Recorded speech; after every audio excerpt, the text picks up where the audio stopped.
Hello everyone, welcome back to Webtech Tutorial. In today's video, I'm going to show you how to turn off notifications on AliExpress application using your mobile device. Turning off notifications on AliExpress application is a straightforward process, so let's jump in without further ado.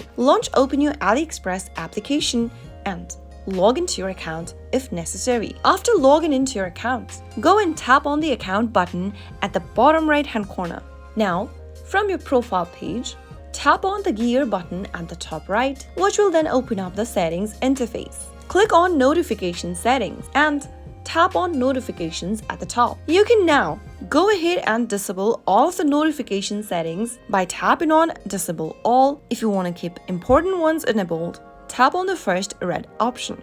In my case, I'm gonna disable all of the notifications, so let me tap on disable all button. It'll then take you to this page where you'll be able to see the notification settings, photos, and other options. Simply tap on notifications and toggle off the button right next to allow notifications in order to disable notifications from AliExpress. Once you make this change, you will not receive any kind of notification from the application. So that is how you can easily disable or turn off notifications on your AliExpress application using your mobile device. If you found the video to be helpful, go ahead and give us a thumbs up. Don't forget to subscribe to our channel by hitting the subscribe button. Press the bell icon so that you'll never miss another upcoming upload from us. I'll see you again in the next video. Goodbye till then.